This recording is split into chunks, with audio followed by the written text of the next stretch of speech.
ma belle-mère m'a offert une nouvelle Audi A8 noire, qu'en penses-tu? J'espère que tu te sens un peu plus présentable maintenant, mais je n'ai jamais osé prendre le volant de cette voiture. Mon mari l'a remarqué. Pourquoi ne veux-tu pas conduire cette voiture? J'ai souri et lui ai dit d'aller voir par lui-même.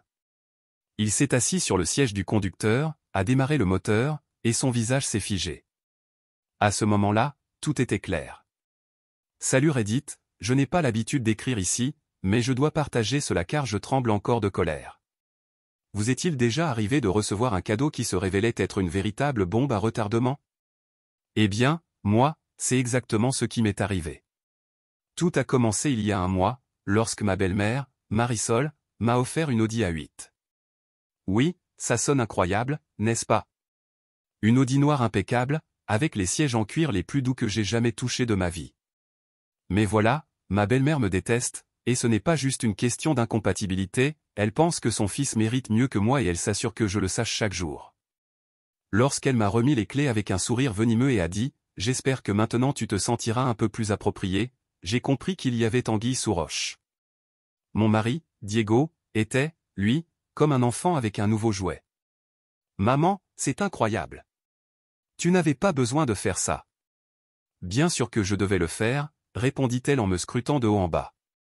Je ne pouvais pas laisser ma belle-fille rouler dans cette chose que tu conduisais avant. Cette chose était ma petite Toyota, qui ne m'avait jamais fait défaut. Ce n'était pas luxueux, mais au moins, elle ne me filait pas des vibrations négatives. Depuis ce jour, l'Audi est restée dans le garage. Chaque fois que Diego me demandait pourquoi je ne l'utilisais pas, je lui donnais une excuse, du genre « je n'ai pas eu le temps de l'enregistrer, je me sens plus à l'aise avec mon ancienne voiture », ou encore « je ne veux pas l'endommager ». Mais hier soir, après le dîner, il en avait marre. « Sarah, dis-moi la vérité, pourquoi ne conduis-tu pas la voiture? Tu ne l'aimes pas ?» Je l'ai regardé en silence. « Tu veux vraiment savoir? Glisse-toi dans le siège et découvre par toi-même. » Diego a haussé un sourcil, mais il a pris l'initiative de descendre au garage avec moi, lui tout excité, moi avec l'estomac noué. Il a démarré le moteur et son expression a changé en moins d'une seconde. Qu'est-ce qui se passe? La voiture vibrante, mais pas de la manière subtile et typique des voitures de sport, plutôt d'une manière étrange, comme si le moteur luttait pour rester intact. Ce doit être un petit souci, a dit Diego, bien que sa voix ne soit pas si sûre. Mais je savais que ce n'était pas un petit souci. Le lendemain, nous avons emmené l'Audi chez un mécanicien de confiance, et c'est là que la vérité nous a frappé au visage. L'homme a examiné le moteur, a froncé les sourcils, puis nous a regardés. Vous savez que cette voiture a été impliquée dans un grave accident. Mon cœur s'est arrêté. Quel genre d'accident? Demanda Diego, sa voix plus tendue que jamais. Le mécanicien a soupiré et nous a montré certaines pièces internes. Une des pièces était celle sur laquelle quelqu'un n'était probablement pas sorti indemne. Ils l'ont réparée de l'extérieur, mais les freins. Il a secoué la tête. Si quelqu'un la conduisait à grande vitesse, il aurait pu avoir des problèmes de frein. J'étais sans voix. Mais l'horreur ne s'est pas arrêtée là. Le mécanicien a glissé sa main derrière le tableau de bord et a sorti quelque chose de petit avec une lumière clignotante. J'ai trouvé ça aussi, a-t-il dit en tenant un petit dispositif. C'est un tracker. Diego l'a pris, son visage passant de la colère à l'incrédulité en quelques secondes. À quel numéro est-il lié? Le mécanicien a tapé sur son ordinateur, a attendu quelques secondes, puis nous a regardés, surpris. Ce numéro est enregistré au nom de Marisol Alvarez. Un silence lourd s'est installé, comme si tout l'air avait été aspiré de la pièce. Mon mari a dégluti, le visage blême. Non, ça ne peut pas être. Oh, mais ça l'est, ai-je rétorqué. Ma belle-mère nous avait donné une voiture avec des freins défectueux et un tracker connecté à son téléphone. J'ai croisé les bras et lâché un rire sec. Alors, mon amour, tu penses toujours que je suis paranoïaque? Diego, pâle, tenait le tracker avec des doigts tremblants, comme s'il brûlait. Cela doit être une erreur, murmura-t-il, mais même lui ne le croyait pas. Le mécanicien a croisé les bras, ça ne semble pas être une erreur. Quelqu'un voulait savoir exactement où vous étiez à tout moment. Je rigolais, pas parce que c'était drôle, mais à cause du niveau de manipulation de Marisol, qui ne connaissait plus de limites. Comme c'est curieux que ce soit connecté juste au numéro de ta maman, n'est-ce pas? Je lui ai lancé avec un sourcil arqué. Mon mari a passé une main sur son visage, respirant profondément. Ça ne peut pas être elle. Oh, mais si, c'est elle. Je l'ai regardée intensément. Pourquoi aurait-elle besoin de connaître chacun de nos mouvements pour s'assurer que je n'utilise pas la voiture? Ou peut-être pour que tu l'utilises? Il n'a pas répondu, parce que l'idée commençait à germer dans sa tête, tout comme dans la mienne. L'Audi n'était pas un cadeau pour moi, c'était un piège pour lui. Elle nous a donné une voiture aux problèmes mécaniques sans nous avertir, et cela représentait un risque si nous ne le réalisions pas à temps. Diego a pris son téléphone. Je dois lui parler. J'ai croisé les bras. Vas-y, appelle-la. Demande-lui pourquoi elle nous met en danger. Ne dis pas ça, a-t-il rétorqué. Alors quoi, ai-je demandé. La patience de Diego a explosé. Elle nous a donné une voiture défectueuse avec un tracker, par pure coïncidence. Il n'avait pas de réponse, et j'avais déjà eu assez de tout ça. J'ai pris le téléphone de ses mains et ai directement appelé. Dick. Salut Diego, mon chéri, tout va bien? La voix de Marisol sonnait douce, trop douce. J'ai souri avec colère. Quelle coïncidence, Marisol, ça te surprend de m'entendre parler?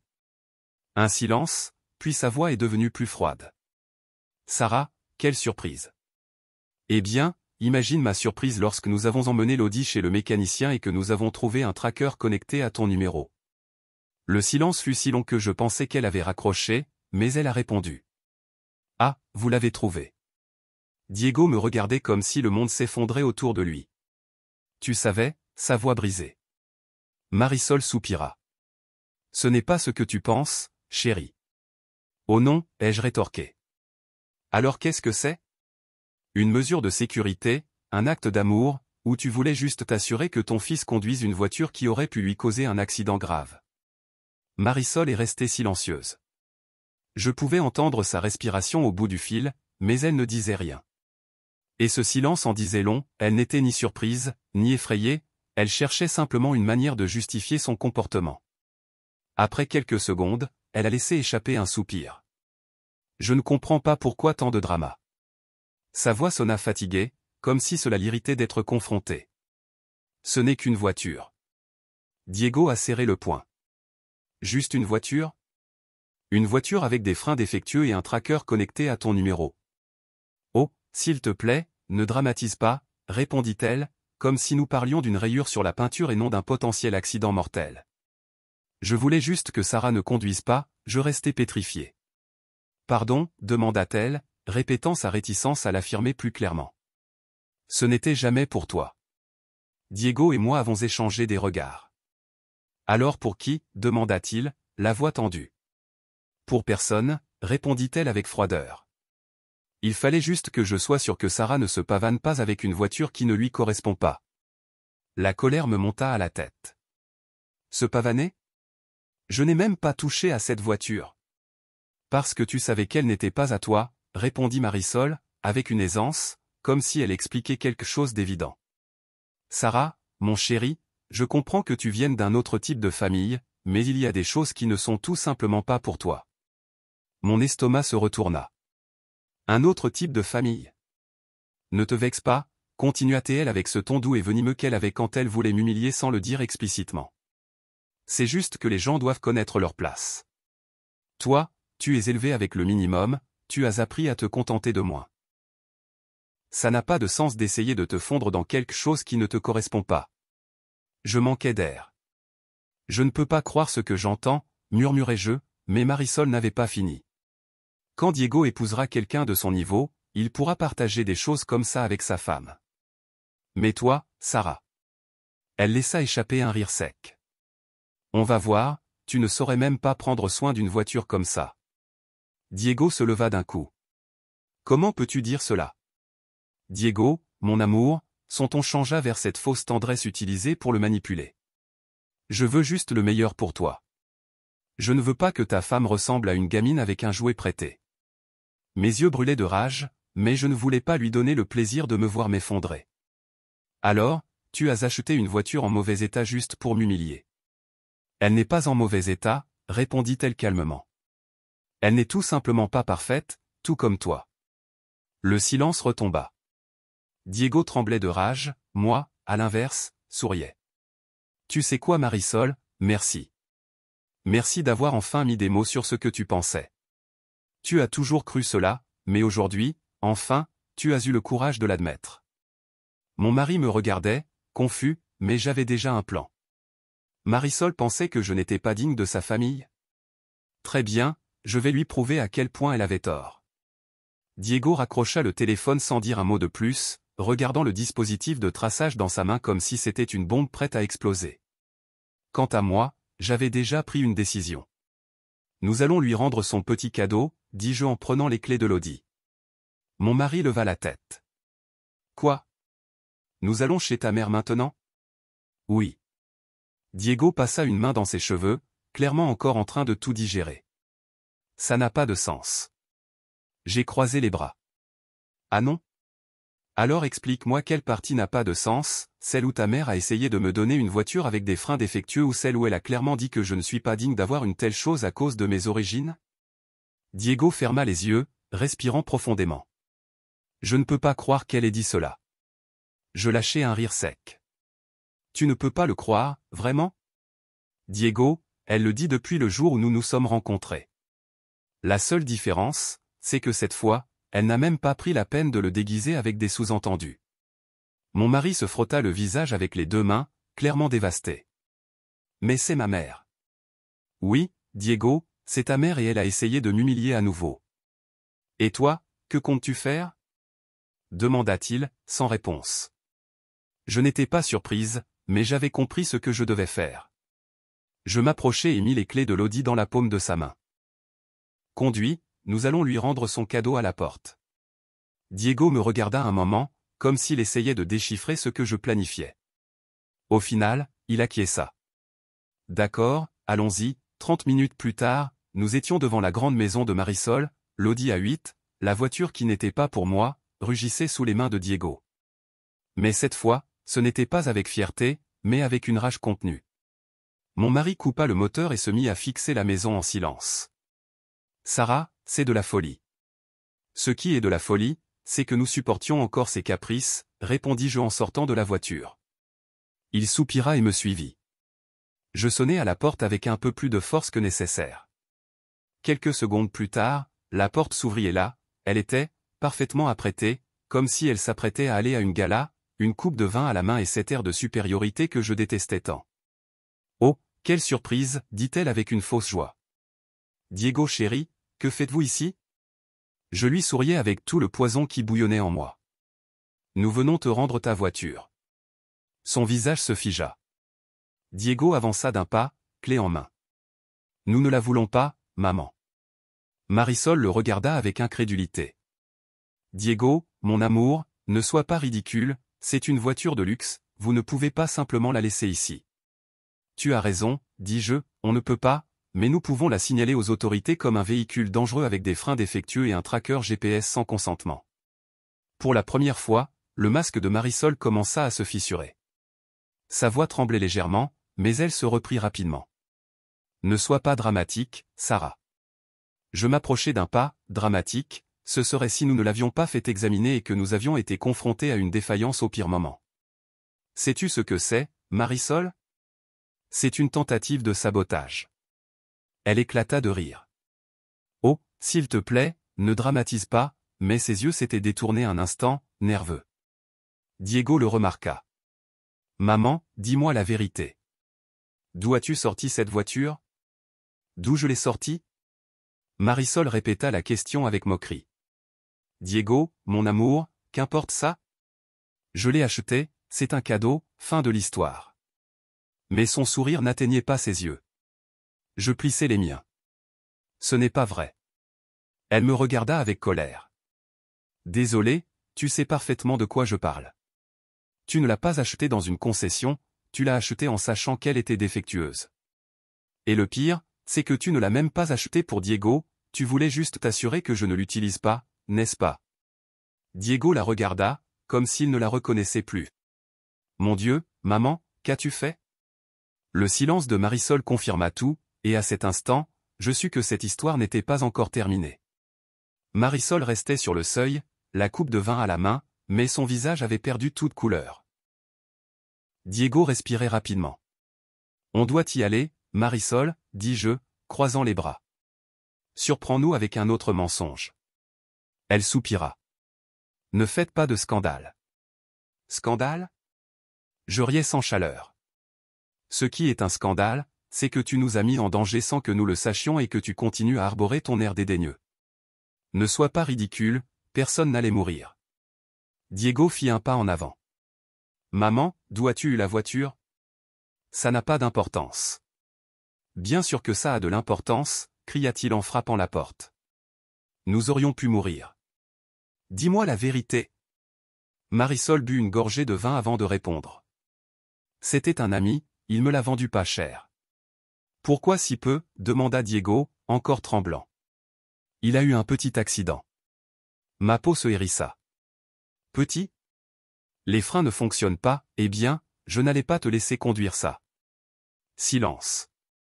Diego la regarda comme une étrangère. Alors pourquoi l'as-tu acheté? Marisol sourit froidement. Pour que Sarah ne se sente pas trop à l'écart. Ma colère monta en flammes. Quoi, chérie? Tu n'es pas de ce monde, tu n'as pas le genre de femme qui conduit une Audi, mais Diego insistait pour que je te traite mieux, alors j'ai pensé lui donner quelque chose qui paraisse cher, juste pour qu'il ait un accessoire. Je murmurai, tu es malade. Marisol sourit avec une fausse douceur. Ne le prends pas mal, ce n'est pas ta faute si tu es né là où tu es. Je vis Diego se raidir. Quelque chose en lui venait de se briser. Marisol, convaincue qu'il serait toujours de son côté, ne voyait pas cela venir. Je ne veux plus jamais te revoir. La coupe tremblait dans sa main. Tu nous as trompés et tu nous as mis dans une situation dangereuse à cause de tes préjugés. Diego, tu exagères. Non, maman, respira-t-il profondément. Je ne veux plus te voir. Je ne veux ni de tes cadeaux, ni de quoi que ce soit venant de toi. Marisol se figea. Je souris, parce que pour la première fois, Diego avait ouvert les yeux et sa mère venait de perdre toute son emprise sur lui. Marisol restait immobile, la coupe de vin tremblant dans sa main. Diego, chéri, je suis ta mère. Diego secoua la tête. Ça ne te donne pas le droit de traiter Sarah ainsi. Je voulais juste te protéger, s'écria-t-elle. Sarah n'est pas de notre monde. Je lâchai un rire froid. Dans mon monde, les gens ne donnent pas de voiture avec des problèmes mécaniques sans s'assurer qu'elle soit sûre. Les lèvres de Marisol tremblaient. Ne dis pas ça. Non, maman, affirma Diego avec amertume, et tu n'accepteras jamais Sarah. Marisol le regarda, désespérée. Mais je suis ta mère. Et lui, et je suis ton fils. Mais pour toi, je n'étais qu'un reflet de ce que tu voulais que je sois. Marisol avala sa salive et me regarda. Tu lui as mis des idées en tête. Non, cette fois, tu as fait tout ça toute seule. Diego lui lança les clés de l'Audi. Fais ce que tu veux, je m'en fiche. Nous nous retournâmes et nous partîmes. Depuis la voiture, je vis Marisol sur le seuil, pour la première fois conscient que Marisol comprenait les conséquences de ses actes. Mais cela n'était pas terminé. La nouvelle de l'affrontement parvint à toute la famille. Au lieu de soutien, ce que nous reçûmes, ce furent des appels pleins d'incrédulité.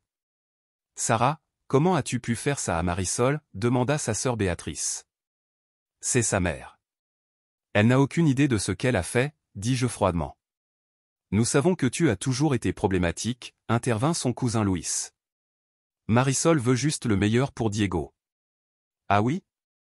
Vous saviez qu'elle a tenté de nous donner une voiture avec des freins défectueux. Un silence s'installa. Ne sois pas dramatique, rétorqua Béatrice, mais sa voix tremblait. Ne vérifiez pas les papiers de la voiture, achetée lors d'une enchère de voitures accidentées, avec un tracker lié à son numéro. Un autre silence, plus long. Ça ne peut pas être vrai, murmura Luis. Vous pouvez leur demander vous-même. Diego prit le téléphone. Si vous continuez à défendre ma mère après ça, je ne veux plus rien avoir à faire avec vous. Il raccrocha, mais Marisol avait encore un dernier coup à jouer. 2 jours plus tard, Diego et moi étions dans un café en centre-ville. Nous voulions simplement nous détendre, nous éloigner de tout ce drame, mais le destin avait d'autres plans. À peine étions-nous assis que je vis Clara, l'ex de Diego, grande, blonde, impeccable. Elle aussi nous vit et sourit comme si de rien n'était. Quelle coïncidence, dit-elle en s'approchant de notre table. Diego, quelle surprise. Mon estomac se retourna. Diego se raidit à mes côtés. Clara, que fais-tu ici, demanda-t-il d'une voix froide. Elle s'assit sans être invitée, laissant son sac sur la table avec une assurance totale. Je passais par Alicante et je pensais à te voir. Dernièrement, nous avons tellement parlé que je ressentais que c'était la bonne chose à faire.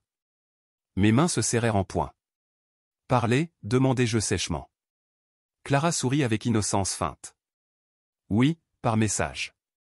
Ce n'est rien de sérieux, mais Diego m'a écrit en premier. La colère m'étouffa. Je regardai mon mari, attendant une réaction. Son visage se contracta. Pardon, dit-il, incrédule. Ne fais pas semblant d'être surpris. Clara éclata de rire.